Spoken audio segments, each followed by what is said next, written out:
یہ تو میرے نبی محمد صلی اللہ علیہ وسلم کی امت ہے۔ تو جب 9 مرتبہ یہ سوال کر چکے تو پھر حضرت موسیٰ نے کیا عرض کی؟ اللہم اجعلنی من امت احمد، اللہ وہ امت میری امت نہیں بناتا، مجھے اس کی امت سے کر دے۔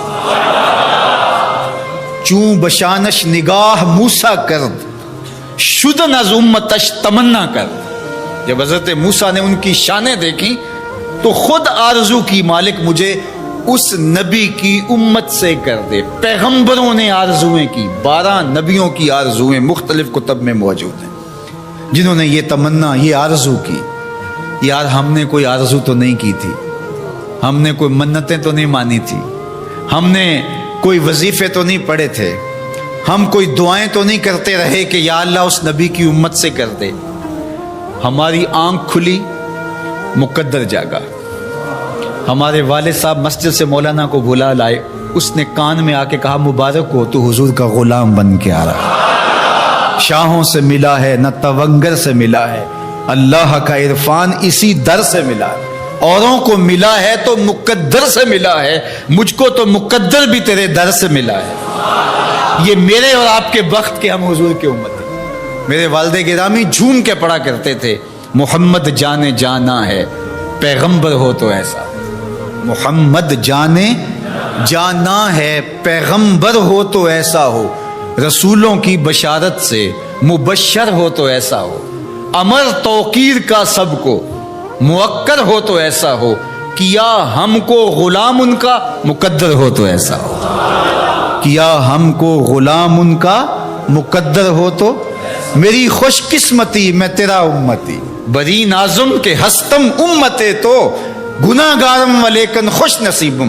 میں اس بات پہ ناز کرتا ہوں کہ حضور میں آپ کا امتی ہوں، گناہ گار ہوں لیکن خوش نصیب ہوں۔ تو ساری زندگی بھی اس نعمت کا شکرانہ ادا کرتے رہیں، حق کے شکر ادا نہ ہو پائے۔ حضور کے وضو کا پانی صحابہ زمین پہ نہیں گرنے دے رہے اور اپنے ہاتھوں پہ لے رہے ہیں اور چہروں پہ مل رہے ہیں۔ تو آقا کریم نے فرمایا ما حملکم علی ھذا، تمہیں اس بات پر کس چیز نے ابھارا، یہ کیوں کر رہے ہو؟ میں نے تو حکم نہیں دیا، قرآن نے حکم نہیں دیا، اور تم میرے وضو کے پانی کو بھی زمین پہ نہیں گرنے دے رہے، تو یہ کیوں کر رہے ہو؟ انہوں نے جواب دیا حب اللہ و رسولہ، یہ اللہ اور اس کے رسول کی محبت کی وجہ سے ہم کر رہے ہیں۔ حضور نے اس سے منع بھی نہیں کیا، چونکہ اگر یہ شریعت سے متصادم کوئی چیز ہوتی تو نبی کے منصب میں شامل ہے کہ نبی منع کرے۔ تو فرمایا جو چاہے اللہ اور اس کے رسول سے محبت کرے یا اللہ اور اس کا رسول اس سے محبت کرے، اس کو 3 کام کرنے چاہیے۔ ان میں سے پہلی بات فرمایا جب بھی بولے سچ بولے، اور دوسری بات ارشاد فرمائی جب اس کے پاس امانت رکھی جائے تو اس امانت میں خیانت نہ کرے، اس امانت کو صحیح لٹا دے، اور تیسری بات جو اس کا ہمسایہ بنے اس کی ہمسائیگی کے حقوق کا پورا خیال رکھے۔ تمہاری محبت کا یہ جذبہ صادقہ ہے کہ تم میرے وضو کے پانی کو بھی زمین پر نہیں گرنے دیتے، لیکن کہیں تمہاری محبت یہیں رک کر کے نہ رہ جائے اور لوگوں کے حقوق پامال نہ ہو جائیں، ہمسایوں کے ساتھ زیادتی نہ ہو جائے۔ تم محبت کی فراوانی جو ہے وہ اپنے سینے میں رکھے ہوئے ہو، لیکن عمل سے کہیں تم بے نیاز نہ ہو جاؤ، لہٰذا تمہاری زبان ہر حالت کے اندر سچ ہی بولنے کی خوگر ہو، اور تم لوگوں کی امانتوں کا پورا خیال رکھو۔ اور تیسری بات ہے کہ ہمسائیگی کے حقوق تم کبھی بھی اس محبت میں آ کر کے ترک نہیں کر سکتے۔ میں اور آپ دیکھیں کہ ہماری محبت کہیں خام تو نہیں ہے کہ ہم دعوی محبت میں وہ چیزیں کر جاتے ہیں جن کی شریعت ہمیں اجازت دیتی ہے، شریعت کا حکم نہیں ہوتا اور ہمیں وہ کر لینی چاہیے، لیکن دوسری جانب جو طے شدہ شریعت کا نظام ہے اس کو کہیں ہم پامال تو نہیں کر جاتے، اور محبت کی اس فراوانی کے اندر وہ چیزیں دب تو نہیں جاتی۔ حضور علیہ السلام کا یہ فرمان ہمیں پورا پیکج دیتا ہے، تصویر مکمل سامنے آنی چاہیے، مکمل نکھری ہوئی تصویر جس کے سارے خد و خال واضح ہوں۔ تو ہم ضرور اپنا جائزہ لیں اس حدیث کی روشنی میں جو میرے اور آپ کے آقا و مولا نے 3 چیزیں خاص طور پہ ارشاد فرمائیں کہ جب بھی بولیں سچ بولیں، تمہاری زبان جھوٹ سے آشنا نہیں ہونی چاہیے۔ یہ محبت رسول کا تقاضا ہے جو خود اللہ کے رسول نے ہمارے سامنے رکھا، اور ہمارے پاس جو امانت رکھی گئی ہو، امانت کی جو بھی صورت ہو، اس امانت میں ہم خیانت کبھی نہیں کریں گے۔ اور تیسری چیز یہ ہے کہ اپنے ہمسائیگی کے حقوق کا ہم ہر صورت کے اندر لحاظ رکھیں گے اور خیال کریں گے، ان کو کبھی بھی پامال نہیں ہونے دیں گے۔ یہ 3 چیزیں اگر ہم اپنی روح کے اندر سمو لیتے ہیں اور یہ ایسا نقشہ سامنے آتا ہے ہماری محبت کا، تو یہ محبت ماحول کے اندر خوبصورتی کی ضمانت بنتی ہے۔ ورنہ میرا رویہ چاہے وہ دین کے نام یا کسی اور نام سے ہو، اگر لوگوں کے لیے دین سے دوری کا سبب بن جائے تو مجھے سوچنا چاہیے کہ میں کھڑا کہاں ہوں اور میرا مزاج کس سمت جا رہا ہے، اور میں اپنے آپ کا جائزہ لوں۔ میرے استاد فرمایا کرتے تھے کہ یہ نہ ہو کہ لوگ تمہیں پوچھے تم کون ہوتے ہو اور تمہیں بتانا پڑے یہ دیکھو مذہب کے خانے میں اسلام لکھا ہے۔ آپ فرمایا کرتے تھے صاحب نہ پوچھنا پڑے نہ تمہیں بتانا پڑے، تم دور سے آ رہے ہو، تمہاری وضاقتات، طرز زندگی، انداز معاشرت، تمہارا حلیہ، تمہاری زندگی کے اسلوب دیکھ کے لوگ دور سے کہیں وہ دیکھو آقا کا غلام آ رہا ہے۔ اور اس پہ میں ایک اور بات کا اضافہ کرتا ہوں، اور وہ یہ کہ تم دور سے نظر آ رہے ہو تو لوگ کہیں وہ حضور کا غلام آ رہا ہے، لیکن تم قریب آ جاؤ تو پھر بھی لگے کہ تم حضور کے غلام ہو۔ یہ نہیں ہے کہ لوگ تمہارے نیڑے ہوں تو پھر پتہ چلے دور دور تو غلام رسول لگتا تھا، قریب آیا تو کچھ اور نکلا۔ رشتہ داری کر کے، کاروبار کر کے دیکھا، معاملہ کر کے دیکھا تو اب پتہ چلا کہ اس کی داڑھی کا سائز تو ٹھیک تھا، اس کی پگڑی کا رنگ تو اچھا تھا، اس کا جبہ تو بڑا خوبصورت تھا، لیکن جب اس سے معاملت کر کے دیکھی تو یہ تو کچھ اور نکلا۔ اس کے لہجے میں یوں تو برف تھی، لیکن اس کے لہجے میں یوں تو برف تھی، لیکن جو چھو کے دیکھا تو ہاتھ جل گیا۔ تو یہ نہیں ہے کہ تم دور سے بھلے بھلے اچھے تسبیح بھی ٹھیک ہے، مصلی بھی ٹھیک ہے، سب کچھ ٹھیک ہے، بڑی لمبی نمازیں پڑھتے ہو۔ انسان صوم و صلات کی وجہ سے نہیں پہچانا جاتا، انسان اپنے رویے اور عمل کی وجہ اور کردار کی وجہ سے پہچانا جاتا ہے۔ تو اس لیے ہم دور سے اچھے بھلے بھلے دکھائی دیں، لیکن جب کوئی ہم سے کاروبار کر کے دیکھ لے، ہماری ہمسائیگی میں مکان بنا کے ہمارا ہمسایہ بن کے دیکھے، اور جو ہے وہ ہم سے رشتہ داری کر کے دیکھے، بیٹی اور بیٹے کی شادی کر کے دیکھ لے، تو پھر پتہ چلے کہ یہ باقی تو سب کچھ ظاہر سے ٹھیک تھا، لیکن اندر تو بہت کڑوا نکلا، اندر تو بہت کسیلا نکلا۔ نہیں، کوئی دور سے ہمیں دیکھے پھر بھی ہم بھلے دکھائی دیں، اور قریب آ کے دیکھے تو اور سحر میں کھو جائے کہ حضور کے غلام واقعہ ہی ایسے ہوا کرتے ہیں۔ ایک انصاری خاتون حضور کی خدمت میں حاضر ہوئی اور اس نے کہا حضور میرے بیٹے پر نزع کا عالم طاری ہونے کو ہے اور اس کی عجیب حالت ہے، تو آپ اگر تشریف لائیں تو آپ کی مہربانی ہو۔ تو حضور اس کے گھر تشریف لے گئے۔ جب حضرت اسرائیل کسی کی روح قبض کرتے ہیں تو پاؤں کی جانب سے روح قبض کرتے ہیں، تو آقا کریم علیہ السلام سرہانے کی جانب جا کے کھڑے ہو گئے۔ تو حضرت اسرائیل جب روح قبض کرنے لگے تو آقا کریم کیا کہتے ہیں؟ ارفق یا اسرائیل بصاحبی ھذا، اسرائیل یہ میرا ہے، اس کے ساتھ نرمی کرنا۔ میرے والد گرامی جب یہ حدیث بیان کرتے تھے تو ان کی آنکھوں سے آنسو تھمتے نہیں تھے۔ حضرت اسرائیل نے جواب دیا کر عینا کا، حضور آپ کی آنکھیں ٹھنڈی ہو جائیں، صرف آپ کے اس امتی کے ساتھ ہی میرا یہ سلوک نہیں ہوگا، جو بھی آپ کا امتی ہوگا اس کی روح میں نرمی سے ہی قبض کیا کروں گا۔ اللہ اکبر۔ تو حضور علیہ السلام کی یہ شفقت اس امت پر، عزیز علیہ ما انتم، تمہارا مشقت میں پڑھنا اس نبی پر گراں گزرتا ہے۔ تو اس لیے ہمیں یہ اعزاز ہے کہ ہم حضور کی امتی ہیں، اور ہمارے سارے دکھوں کا مداوع، ہمارے سارے دردوں کا علاج حضور کی ذات گرامی ہے۔ اس لیے ہم اس پر ناز بھی کرتے ہیں اور اس پر شکرانے کے رنگ بھی اختیار کرتے ہیں۔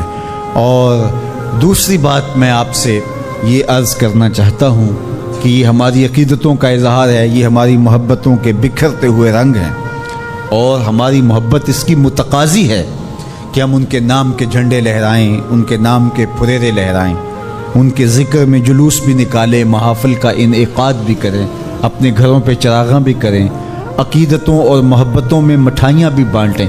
لیکن یہ اظہار محبت کا ایک سلیقہ ہے، شکرانے کا ایک طریقہ ہے، اور اس کو ہمیں ادا کرنا چاہیے۔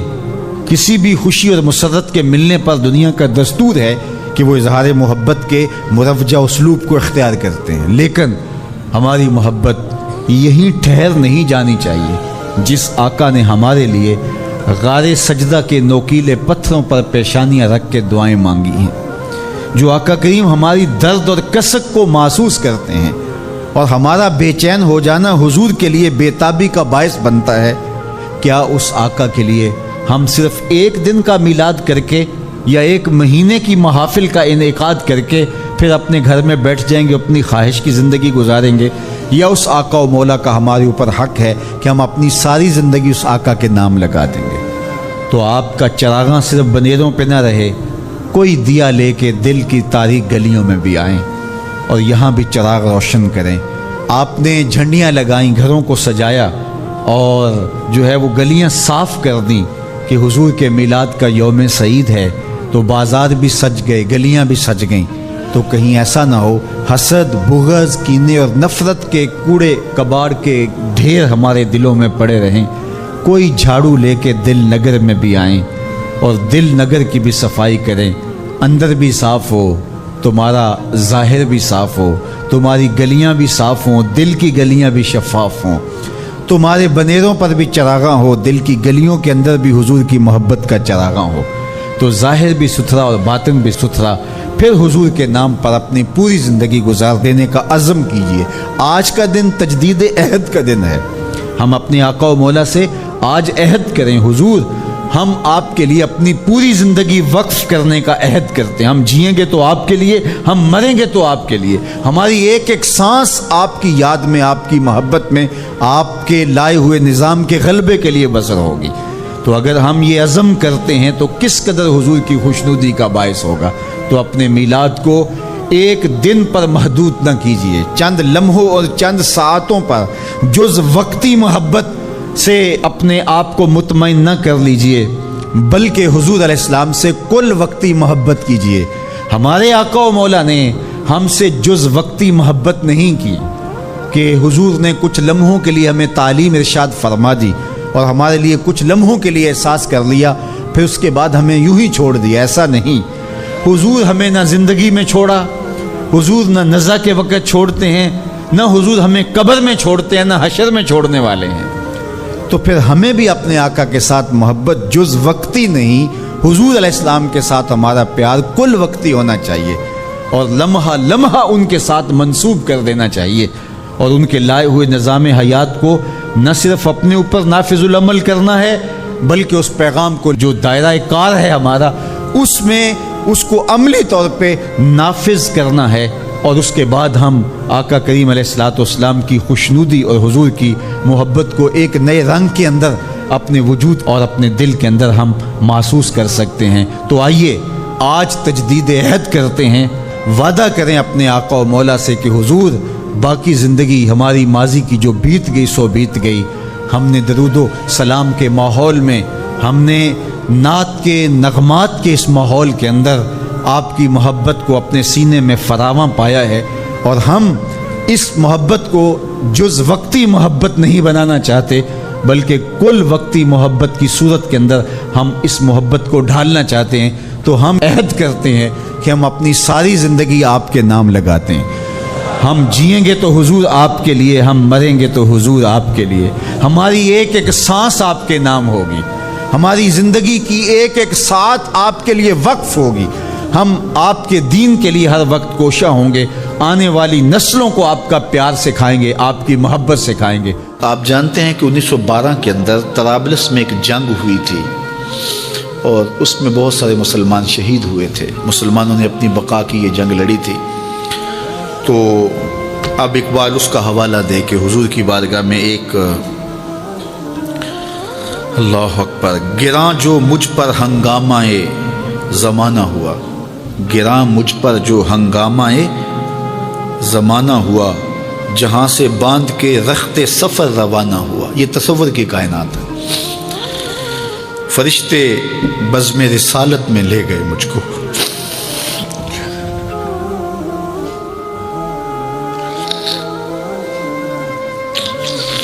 وہ کہتے ہیں کہ میں تصور ہی میں جب اس دنیا کے ہنگاموں سے اکتا گیا تو میں نے رخت سفر باندھ لیا۔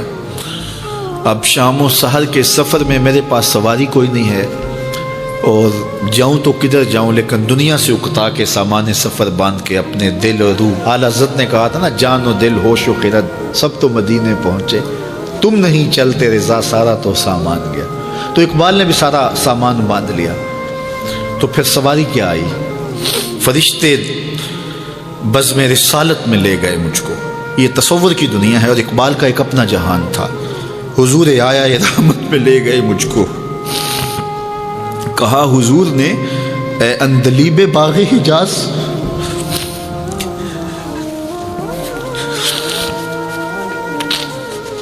کہا حضور نے اے اندلیب باغ حجاز، کلی کلی ہے تیری گرمی نواز گداز، ہمیشہ سرخوش جام بلا ہے دل تیرا، فتادگی ہے تیری غیرت سجود و نیاز، نکل کے باغ جہاں سے رنگ بو آیا، نکل کر باغ جہاں سے رنگ بو آیا، ہمارے واسطے کیا تحفہ لے کے تو آیا۔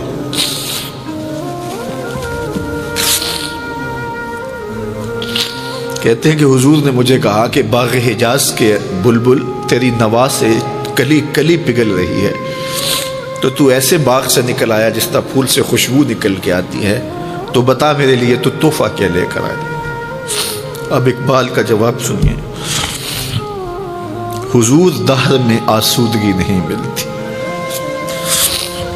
حضور دہر میں آسودگی نہیں ملتی، تلاش جس کی ہے وہ زندگی نہیں ملتی، ہزاروں لالاؤ گل ہیں ریاض ہستی میں، وفا کی جس میں بو ہو وہ کلی نہیں ملتی، مگر میں نظر کو ایک آبگینہ لایا ہوں۔ یہ 1912 کی بات ہے جب طرابلس کی جنگ لگی تھی۔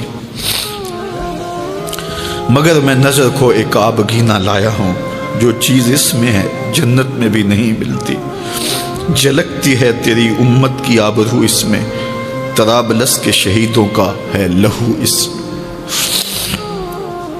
اگر اس دور میں اقبال ہوتا اس کا کلیجہ پھٹ جاتا۔ اللہ اس شخص کی قبر پہ کروڑوں رحمتوں کا نزول کرے اور امت کو پوری دنیا کے اوپر وحدت نصیب فرمائے۔ یہ امت علم کی عمل کی راہوں سے گزر کے اپنی منزل کی طرف گامزن ہو اور وحدت کے حقیقی اجالے اس امت کو نصیب ہوں، اور بھٹکا ہوا آہو پھر سوئے حرم پہنچے اور یہ امت ایک منزل کی طرف وحدت فکر کے ساتھ وحدت عمل کے ساتھ آگے بڑھے اور کھویا ہوا وقار اس کو نصیب ہو۔ اقبال کے انہی لفظوں کے ساتھ میں اپنی گفتگو کو اختتام کی طرف لے جاتا ہوں۔ بھٹکے ہوئے آہو کو پھر سوئے حرم لے چل، اس شہر کے خوگر کو پھر وسعت صحرا دے، میں بلبل نالا ہوں اس اجڑے گلستاں کا، تاثیر کا سائل ہوں محتاج کو داتا دے۔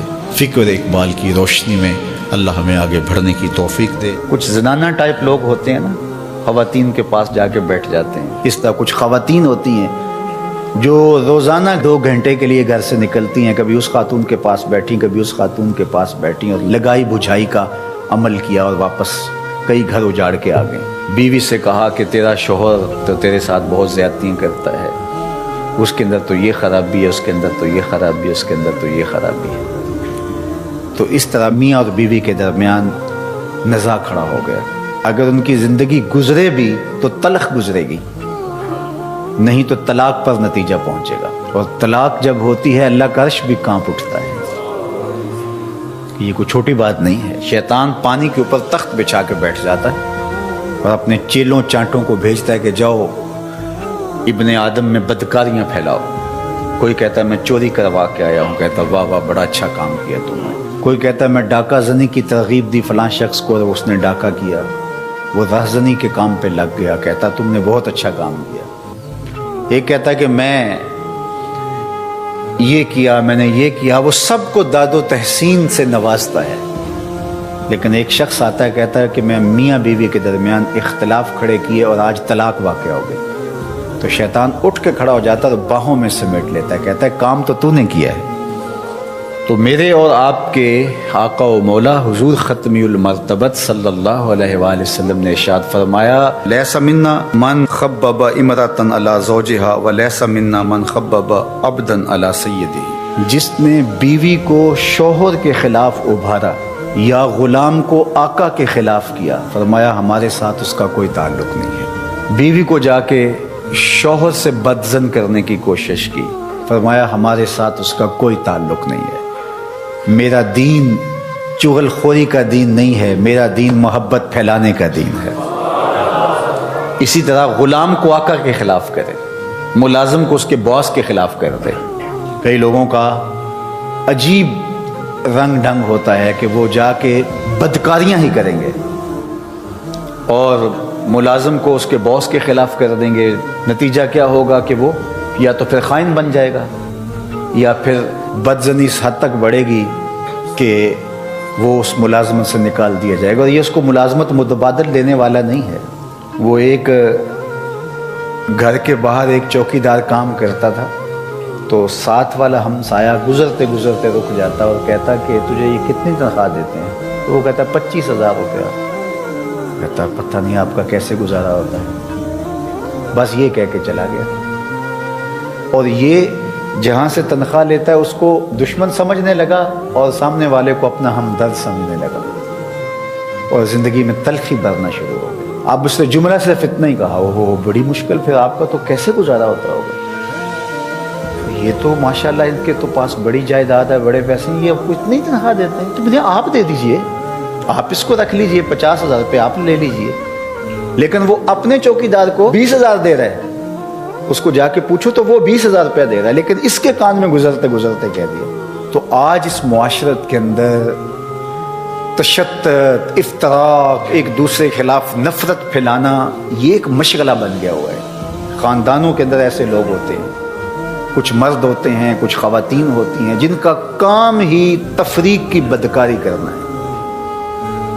اسی طرح کاروبار کے اندر بھی ایسے لوگ ہوتے ہیں جن کا کام تفریق کرنا ہے، بدکاری کرنا ہے، اور وہ لوگوں کو ایک دوسرے سے دور کرتے رہتے ہیں. اور سب سے بدترین شخص وہ ہے جو میاں بیوی کو آپس میں دور کر دیتا ہے اور یہ رشتہ خاندانی وحدت ٹوٹ جاتی ہے. اور اس سے بھی بدترین وہ ہے کہ جو مسلمانوں کو تفریق کر کے فرقہ بندی کی بنیاد ڈالتا ہے اور امت ٹکڑے ٹکڑے ہو جاتی ہے. تو اس لیے اللہ کے محبوب علیہ السلام نے کتنی سختی سے یہ بات ارشاد فرمائی کہ اس کا ہمارے ساتھ تعلق ہی نہیں ہے، اس کا ہمارے ساتھ رشتہ ہی نہیں. جب کوئی شخص فوت ہو جائے تو صدمہ تو ہوتا ہے، اس کا تو انکار نہیں ہے، لیکن کچھ لوگ اس طرح سے بین کر رہے ہوتے ہیں، اس طرح سے چیخو پکار کر رہے ہوتے ہیں کہ ان کی زبان پر ناشکری کے کلمات کیا کفریہ کلمات ہوتے ہیں. جوان میت ہو گئی تو خاتون بین کر رہی ہے، ربا تینوں ترس نہ آیا، ربا اس کے چھوٹے چھوٹے بچے تھے تجھے رحم نہ آیا، تو کیا خدا بے رحم ہے؟ آقا کریم علیہ السلام نے ارشاد فرمایا، ذرا سنیے، لیس منا من لطم الخدود وشق الجیوب ودعا بدعوى الجاہلیہ، یا لیس منا من ضرب الخدود وشق الجیوب ودعا بدعوى الجاہلیہ. مختلف کلمات سے یہ حدیث ہے. جس نے منہ پر تماچے مارے، گریبان پھاڑا اور جاہلوں جیسی باتیں کی، فرمایا ہمارے ساتھ اس کا کوئی تعلق نہیں ہے. صدمہ تو ہوتا ہے، لیکن صدمے میں یوں بے قابو ہو جانا کہ سینہ کو بھی کرنے لگ جاؤ، گریبان نوچو، بال نوچو، تو یہ کسی بھی سنجیدہ اور متین شخص کا طریق نہیں ہوتا. اور اسلام سنجیدگی کا درس دیتا ہے، متانت کا سبق پڑھاتا ہے اسلام. غم کے اظہار کے 4 طریقے: دل غم زدہ ہو، آنکھیں اشک بہائیں، زبان سے کچھ کہا جائے اور ہاتھوں سے سر پیٹا جائے، چہرے پہ تماچے مارے جائیں، گریبان نوچا جائے، سینہ کو بھی کی جائے. دل کا غم، آنکھوں کا غم یہ رحمان کی طرف سے ہے، زبان کا غم اور ہاتھوں کا غم یہ شیطان کی طرف سے ہے. تو دل غم زدہ ہو، آنکھیں اشک بہائیں، شریعت منع نہیں کرتی. حضور علیہ السلام کے فرزند حضرت ابراہیم کا جب انتقال ہوا تو آپ کو جب بتایا گیا تو تشریف لائے اور بیٹے کے سرہانے پہ کھڑے ہوئے. وَأَيْنَ رَسُولِ اللَّهِ تَذْرِفَانِ صلی اللہ علیہ وآلہ وسلم، حضور کی مبارک آنکھوں سے مسلسل آنسو بہ رہے تھے. اور آقا کریم علیہ السلام نے ارشاد فرمایا، ابراہیم دل غم زدہ ہے، آنکھیں رو رہی ہیں، لیکن زبان سے وہی کہوں گا جس سے میرا رب راضی ہوگا. تو دل کا غم، آنکھوں کا غم یہ رحمان کی طرف سے ہے. زبان سے واویلا، شور و غل، اور ہاتھوں سے کام لینا اور تماچے مارنا، گریبان نوچنا، بال نوچنا، یہ شیطان کی طرف سے۔ حضرت ابو موسیٰ رضی اللہ تعالی عنہ جب بیمار ہوئے تو آخری لمحات تھے ان کے، تو ان کی زوجہ محترمہ ان کو سنبھالے ہوئے تھی، حتیٰ کہ حضرت ابو موسیٰ کا سر ان کی بیوی کی آغوش میں تھا، گود میں تھا۔ تو جب شوہر ہاتھوں سے نکلتا جا رہا تھا اور نبض کمزور پڑنے لگی تو حضرت ابو موسیٰ کی بیوی نے چیخ ماری۔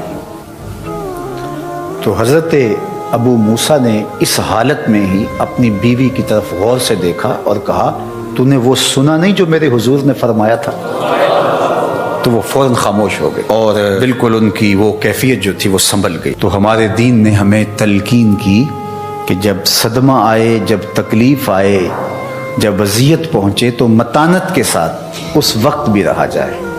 دل غم زدہ ہو اس پہ اختیار نہیں ہے، آنکھیں اشک بہائیں اس پہ اختیار نہیں ہے، لیکن زبان واویلا کرے اور کلمات کفریہ اور ناشکری کے کلمات زبان سے سرزد ہوں، اپنے بال نوچیں، سر کے بال کٹوا دیں، جس طرح کہ زمانہ جاہلیت میں کیا جاتا تھا، گریبان پھاڑ دیا جائے اور تماچے مارے جائیں، سینہ کوٹا جائے، تو یہ ہمارا دین ہمیں اس سے منع کرتا ہے، اس سے روکتا ہے، اور ایسا کرنے والوں کے لیے اتنی سخت وعید فرمائی کہ وہ ہمارے سے ہے ہی نہیں، اس کا ہمارے سے تعلق ہی نہیں ہے۔ ظفر اسے آدمی نہ جانیے چاہے جتنا بھی ہو صاحب فہم و ذکا، جسے عیش میں یاد خدا نہ رہی، جسے تیش میں خوف خدا نہ رہا۔ خوشی کا موقع ہو تو پھول نہ جائے کہ شریعت کا اس وقت بھی پاس نہ رہے، بیٹے کی شادی ہے، عقیقہ ہے، ولیمہ ہے، کوئی عہدہ منصب مل گیا ہے، الیکشن جیت گیا ہے، تو شریعت کا پاس ہی نہیں ہے جو کچھ ہو رہا ہے۔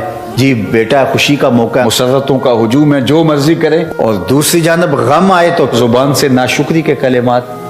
تو سنجیدگی، متانت اور درمیانہ راستہ ہمارے دین نے ہمیں بتایا ہے۔ کمایا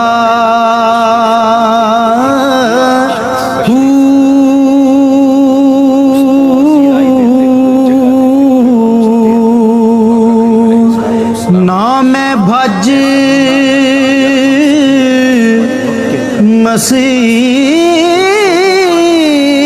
مسیتی وڑیا نا تسبہ اس کی عزت ہے۔ سفید بالوں کا رب رب ہو کے بھی حیا کرتا ہے۔ امام ابو نعیم الاصفہانی نے حلیہ میں لکھا، کوئی مسلمان جب 70 سال کی عمر میں انتقال کرتا ہے اللہ اس کے بڑھاپے کا حیا کرتے ہوئے بغیر حساب کے جنت عطا کر دیتا ہے، اور اگر کوئی 80 سال کی عمر میں انتقال کرتا ہے اللہ اس کے بڑھاپے کا حیا کرتے ہوئے قیامت کے دن اس کو حق شفاعت عطا کرے گا کہ اپنے خاندان کے لوگوں کی سفارش کر کے ان کو بھی جنت میں لے جائے۔ تو پھر بوڑھوں سے تعلق رکھنے چاہیے نا کہ کام آئیں گے، تعلق آخرت میں تعلق کام آئیں گے۔ تو کہا جو چھوٹوں سے شفقت نہیں کرتا، بڑوں کا حیا نہیں کرتا، فرمایا میرے دین میں اس کی کوئی گنجائش نہیں ہے۔ اللہ اکبر۔ صوفیہ فرماتے ہیں بڑوں کی عزت کرو، اس کی نیکیاں تم سے زیادہ ہیں، چھوٹوں کا حیا کرو، چھوٹوں پر شفقت کرو، ان کے گناہ تم سے کم ہیں۔ یوں سوچنے لگو کہ اس کی نیکیاں زیادہ ہیں، اس کے گناہ کم ہیں۔ تو ہمارا دین کتنا ستھرا دین ہے، کتنا پاکیزہ دین ہے، اور اگر اس دین کے مطابق ہم چلنا شروع کر دیں تو کتنی سال معاشرت تشکیل پائے گی۔ کوئی ایک دوسرے کے لیے ضرر کا باعث ہوگا، ایک دوسرے کے لیے تکلیف کا باعث ہوگا۔ آج تو ہم بھائی بھائی کا گلا کاٹنے لگے، آج تو یہ جہنم زار بن گیا معاشرہ۔ لیکن میرے اور آپ کے آقا و مولا نے تو یہاں تک کہا کہ جو کسی دوسرے مومن بھائی کے لیے اسلحہ تان لے، فائر نہ کرے، گولی نہ مارے، اس کو ڈنڈا نہ مارے، صرف اسلحہ تان لے، آقا کریم نے فرمایا وہ بھی ہمارے سے نہیں ہے۔ مسلمان پر اسلحہ تانا بھی کیوں جائے، اس کی طرف خنجر سیدھا بھی کیوں کیا جائے؟ مسلمان کی توقیر ہے، یہ بھی اس کی توہین ہے کہ اس کی طرف خنجر تانا جائے۔ اور ہم لوگوں کے ساتھ کیا کر رہے ہوتے ہیں؟ تو آئیے آقا کے بتائے ہوئے دین کے مطابق اپنی راہوں کو مرو کہ اے تن رب دا سچا حجرا